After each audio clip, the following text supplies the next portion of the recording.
La tique, proie facile pour les fourmis, sait détecter leur proximité grâce à des signaux chimiques, selon une étude mercredi, qui suggère que ces mêmes signaux pourraient être utilisés chez l'humain comme répulsifs de l'insecte, dont certaines espèces sont vecteurs de maladies comme celle de Lyme. Aux États-Unis, Ixodes scapularis, aussi appelée tique du cerf, utilise cet animal pour se nourrir de son sang. À défaut, elle se rabat sur l'humain de passage.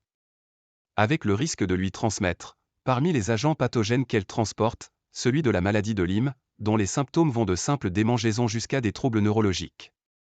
En Europe, Ixodes ricinus, une cousine, joue le rôle de vecteur de ce pathogène. Dans les deux cas, l'insecte privilégie un habitat de sous-bois ou de hautes feuilles qui le protège du soleil. Mais il le partage avec d'autres espèces, dont un de ses prédateurs, la fourmi.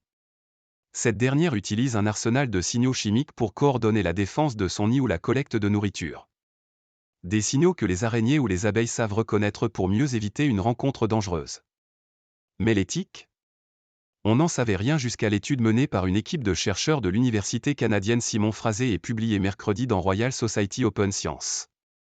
Ils ont supposé qu'une espèce de fourmi commune au Canada, Formica aurea, émettait une combinaison de son venin habituel, l'acide formique, et de phéromones marquant son territoire, en guise de signal d'alarme. Et qu'une tique savait détecter ces signaux, très prégnants aux alentours d'un nid de fourmis, selon l'étude. Les chercheurs ont testé leur hypothèse en plaçant des tiques dans un petit container muni de 2 courts tunnels menant chacun vers un autre container, dont le sol constitué d'un filtre de papier était neutre d'un côté et imbibé de signaux chimiques de fourmis de l'autre. Les tiques ont vivement réagi à la combinaison de venin et de phéromones, tout comme à leurs versions artificielles. En revanche, l'effet de chacun des composants pris isolément n'a pas été probant. Les chercheurs n'excluent pas que la tique détecte d'autres signaux émis par les fourmis, comme celui des glandes mandibulaires.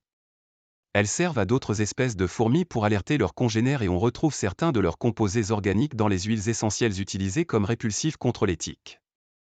Les scientifiques de Simon Fraser aimeraient donc tester une combinaison mêlant tous ces ingrédients comme répulsifs utilisables par les humains contre les tiques.